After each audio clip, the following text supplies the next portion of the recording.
So hello hi दोस्तों, मैं देवेंद्र अग्रवाल। देखिए दोस्तों, मेरे पास एक पोको का S3 प्रो है, ठीक है। और ये डेड कंडीशन में है। ऑलरेडी इस पर काम भी है, मीटिंग की होगी, ठीक है। केन निकले हुए हैं और एक कंपोनेंट भी निकला हुआ था। खैर, अभी अपन इसको पहले इसका ना डीसी मशीन का रीडिंग चेक करते हैं कि इसका डीसी मशीन का रीडिंग क्या बोलता है। तो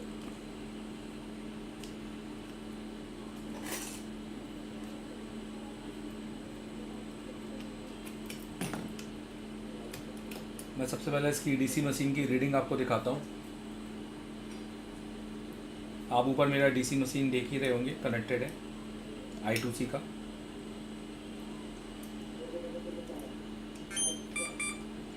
ठीक है, पावर की दबाएंगे।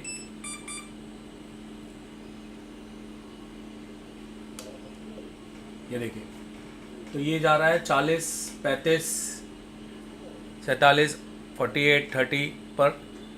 और जाकर जैसी बटन हटाते हैं तो ये जीरो हो जाता है, मतलब ये रीडिंग जा रही है। और आप इसकी करंट बार कोड भी देख सकते हैं, मतलब बार करंट भी देख सकते हैं, जो ग्राफ है। अगर मैं आपको इसका ग्राफ दिखाऊं, आप यहाँ पे ग्राफ देखिएगा। ये देखिए, ये अप डाउन हो रहा है। देखिए, एक बार भी ना स्टेबल नहीं हो रहा। हम ये नहीं बोल सकते कि 48 एकदम से बहुत मिली सेकेंड में ड्रॉप हो रहा है वोल्टेज। तो ये प्रॉब्लम सॉर्टिंग की भी हो सकती है। ये प्रॉब्लम ज़रूरी नहीं है कि CPU की हो। और अगर ये MMC का सेट होता तो हम इसमें ट्रिक यूज़ कर लेते कि करंट स्टेबल हो रहा है, पर ये MMC का सेट नहीं है, ये एक UFS का सेट है। तो इसके अंदर अब हमें बेसिकली सबसे पहले देखना पड़ेगा कोई कैपेसिटर शॉर्ट तो नहीं है जल्दी जल्दी। उसके बाद में हम इसके अंदर ये कर सकते हैं कि इसका UFS निकालेंगे सीधे। इस बार हम CPU रिबॉल्व नहीं करेंगे, इस UFS निकालेंगे और देखेंगे UFS निकालने के बाद ये करंट होल्ड होता है कि नहीं। क्योंकि अगर ये करंट होल्ड नहीं होता तो हमें इसका UFS और रैम दोनों ही निकाल कर चेक करना है। तो देखिए, जो प्रोसीजर है, हालांकि CPU और रैम को हम रिबॉल्व कर सकते हैं डायरेक्ट, और फिर बाद में हम UFS निकाल सकते हैं। हम ये भी कर सकते हैं, हमारे पास दो ऑप्शन है। तो हम ऑप्शन A में भी जा सकते हैं, ऑप्शन B में भी जा सकते हैं। चलिए देखते हैं हम क्या करने वाले हैं। देखिए, सबसे पहले तो हम यहाँ पर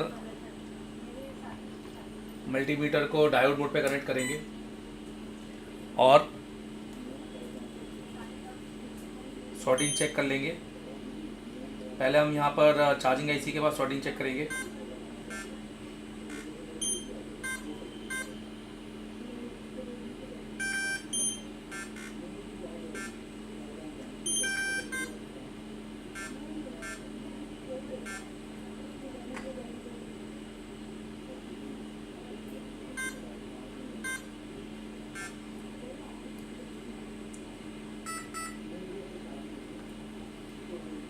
ये हमारा टर्बो चार्जर है, कंडक्टिव टर्बो चार्जर।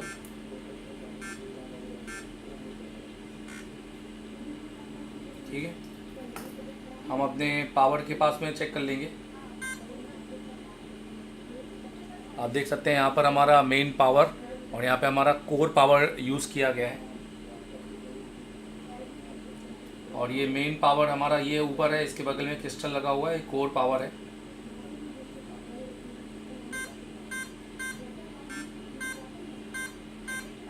ये हमारा बक कॉइल है, बक कैपेसिटर है।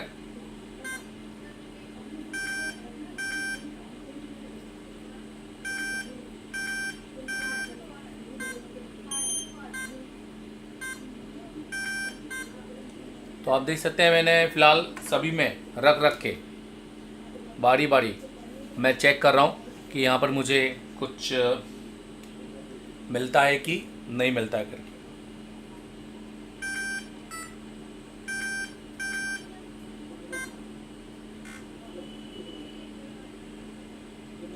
अगर मैं GR की बात करूँ तो मुझे BBAT का GR आप देख सकते हैं कितना मिल रहा है, और रिवर्स मोड पे सही है।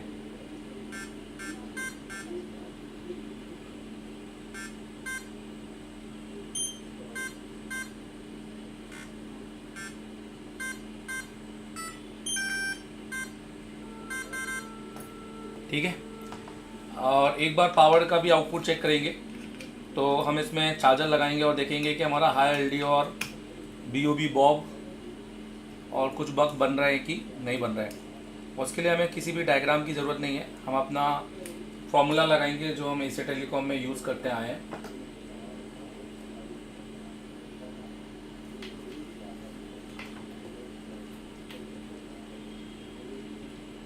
तो हमने चार्जर लगा लिया है और हमने इसको वोल्टेज मोड पे भी डाल दिया है।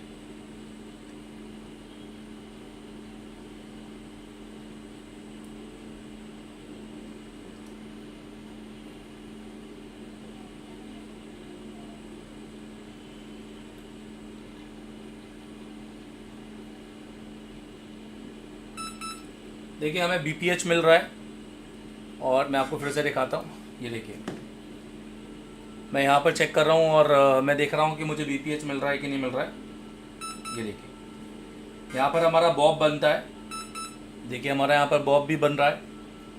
यहाँ हमारा हाई एलडीओ बनता है। देखिए हमारा हाई एलडीओ भी बन रहा है। ठीक है, और इसके अलावा ये 1.8 वोल्टेज देखिए यहाँ पर। देखिए आप देख सकते हैं वोल्टेज में थोड़ा सा फ्लक्चुएशन है, अप डाउन कह सकते हैं हम इसे। और अगर बग की बात करें, ये देखिए 0.8, 0.7, 0.8 बहुत हल्का हल्का देखिए, बिल्कुल फ्लक्चुएट नहीं कर रहा। हम ये नहीं कहेंगे कि वोल्टेज पूरी तरीके से अप डाउन है, बहुत माइनर सा फ्लक्चुएशन हमें देखने को मिल रहा है। अच्छा, ये जरूरी नहीं है, पावर से भी हो सकता है, बट इसमें क्योंकि ये वोल्टेज बनाना ही काफ़ी है तो हम ये मान सकते हैं कि अभी तो हमारा काम हो रहा है।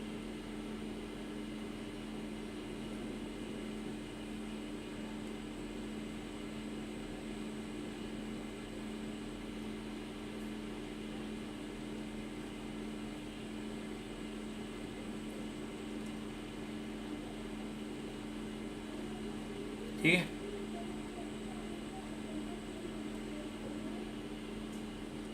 बहुत सारे बग इसमें एक्टिव नहीं होते हैं।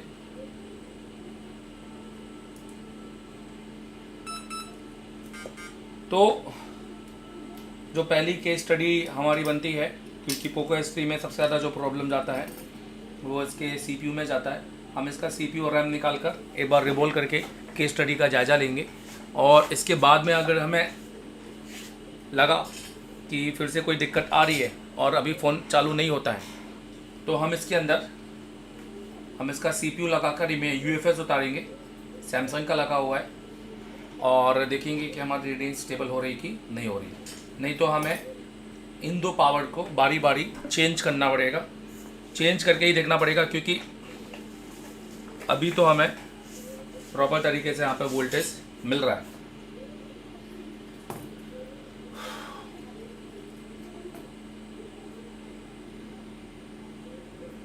इसमें एक सप्लाई और है फॉल्ट एन की, हम ये भी चेक कर सकते हैं कि फॉल्ट एन हमारा बन रहा है कि नहीं बन रहा, जो हमारे पावर दूसरे पावर को ऑन कर रहा है कि नहीं कर रहा है। तो फॉल्ट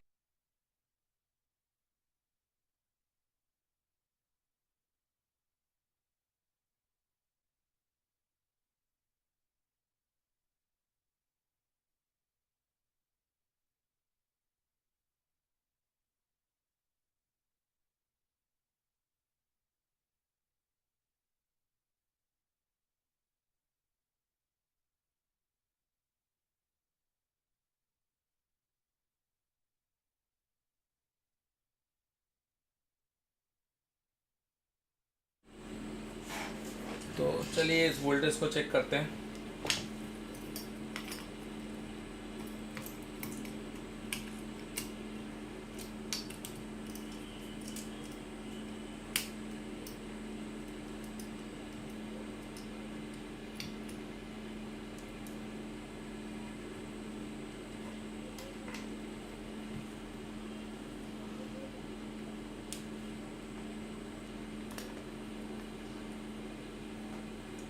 देखिए इस कैपेसिटर पे आना चाहिए,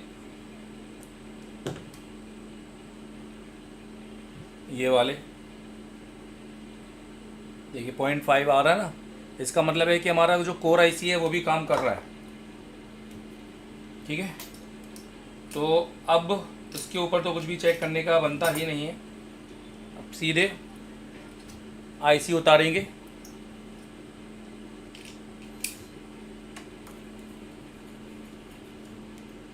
पहले हम सीपीयू पर काम करेंगे, फिर हम यूएफएस पे काम करते हैं। पहले मैंने सोचा था यूएफएस में काम करते हैं, पर अभी मैं सबसे पहले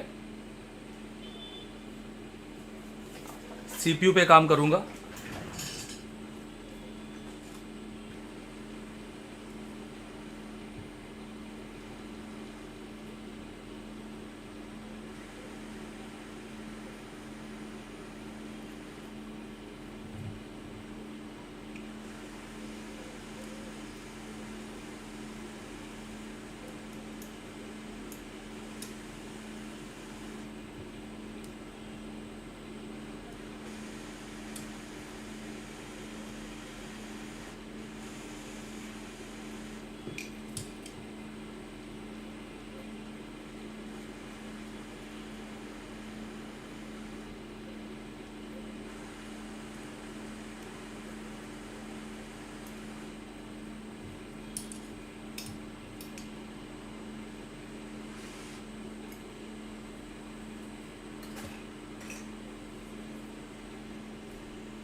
रैम पहले से रिवॉल्व के करके लगाइए।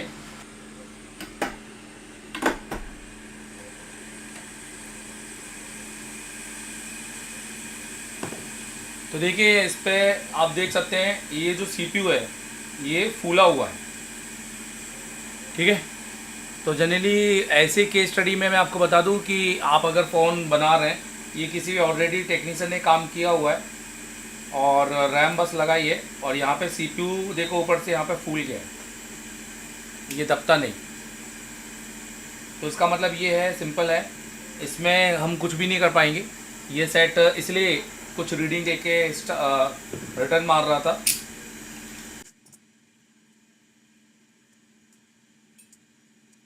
इसका मतलब सिंपल सी बात है कि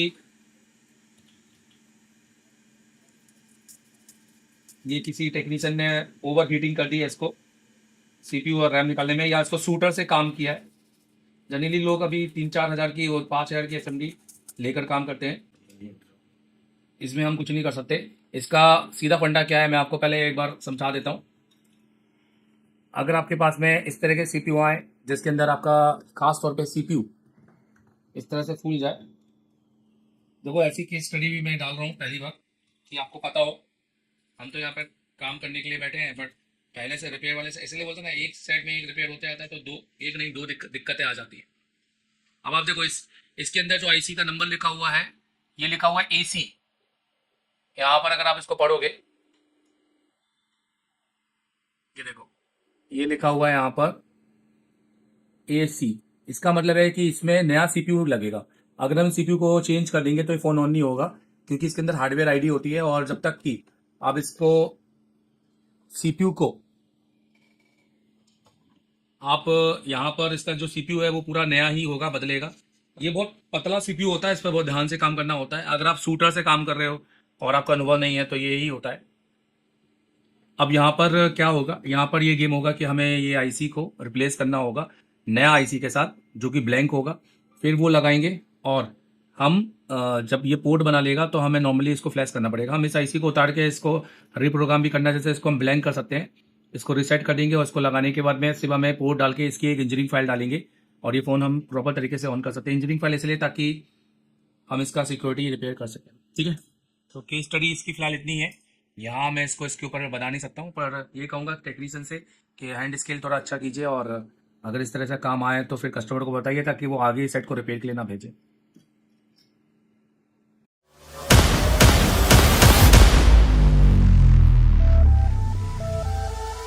28 अगस्त की भेंट तो किस किसका सीपीयू डल हुआ? तो आप देखिएगा कि जो हमने क्लास में दिया है अपने स्टूडेंट को, वो इंडिया फर्स्ट एक एडवांस टेक लैब है, जिसके अंदर आप जस्टिफिकेशन करें कि भैया मैं जीरो से आया और मैंने क्या सीखा है। क्योंकि दोस्तों हमें आपको अपडेट में एक रियल एडवांस देना है, ना कि खाली अपने नाम के आगे एडवांस लिख देना है। हमें वाकई एडवांस को प्रूव करना है कि हमने एडवांस दिया है कि नहीं दिया है। उसके लिए आप हमारे दिए गए नंबर पे कॉल कर सकते हैं 7007311192 एमडी सर से, और अगर पढ़ना चाहते हैं तो आप हमें ज्वाइन भी कर सकते हैं। मैं देवेंद्र अग्रवाल, आज हमने दिया है बहुत बड़ा अपडेट। अब कहानी बदलेगी। एशिया टेलीकॉम में शुरू हो चुका है एक नया चैप्टर। ये ट्रेनिंग नहीं, ये है क्रांति। हर एक बच्चे के बाद में एक 2 एसएमडी होनी चाहिए, हर बच्चे के बाद में एक पावर सप्लाई होनी चाहिए, हर बच्चे के बाद में एक प्रीमियम आयरन होना चाहिए।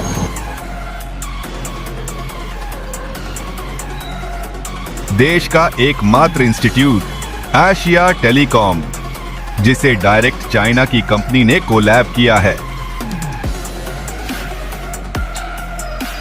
कराते हैं एंड्रॉइड पे केबल काम, यह आईफोन के लिए नहीं है, तो आप आईफोन के लिए बिल्कुल भी आप ये वीडियो को स्किप कर सकते हैं। एंड्रॉइड दोस्तों, सबसे पहले तो हमारा काम है, हम इस कोर्स को बोलते हैं सीपीयू मास्टर। ये ऑल इन वन कोर्स है। ये कोई ऐसा नहीं है कि आपने सॉफ्टवेयर पढ़ना है तो सॉफ्टवेयर पढ़ा देंगे, एमएमसी पढ़ना है तो एमएमसी पढ़ा देंगे। ये ऑल इन वन कोर्स है। अगर आपको ऑल इन वन पढ़ना है, एक फीस में सब कुछ, जिसमें आपको रहना, खाना, वोट सब कुछ हो, और आपके साथ जाकर 11 महीने का अपडेट भी, जिसका हम एक थोड़ा सा नॉमिनल चार्ज लेते हैं, और वो भी क्यों, वो हम इसको आपको बताएंगे वीडियो के एंड में, आप देखिएगा जरूर। दोस्तों इस कोर्स को हम कहते हैं सीपीयू मास्टर कोर्स, क्योंकि हमें सीपीयू मास्टर, आप देखेंगे ये एशिया टेलीकॉम का है कंप्लीट एंड्रॉइड कोर्स और मास्टर एंड्रॉइड कोर्स। ये हमारे ऑनलाइन कोर्सेस है, आप इनको भी ले सकते हैं, मैं इनकी डिटेलिंग भी करूंगा। सीपीयू मास्टर कोर्स होता है, हमें बच्चों को सीपीयू का मास्टर बनाना है एंड स्किल। तो हम हमेशा सबसे पहले हमारी काउंसलिंग करते हैं कि बच्चा बैठने लायक है कि नहीं। हम हर एक को एडमिशन नहीं देते हैं। अगर कोई गलती से एडमिशन लेके आ भी जाता है तो हम काउंसलिंग क्लास में उसको अलग कर देते हैं, हम उनसे फीस नहीं लेते हैं। मतलब अगर आप 10 घंटे बैठने के सक्षम हो, अगर आप इतनी मेहनत करने के लायक हो, प्रैक्टिकल लैब है, यहाँ इतने सारे जो टूल्स हैं, ये सब आप यूज भी करते हो कि खाली ऐसे देखने के? ये एक पहला इंस्टीट्यूट है जहाँ टूल यूज होते हैं। हेलो, पन्नी लगे वाले टूल नहीं है, ठीक है।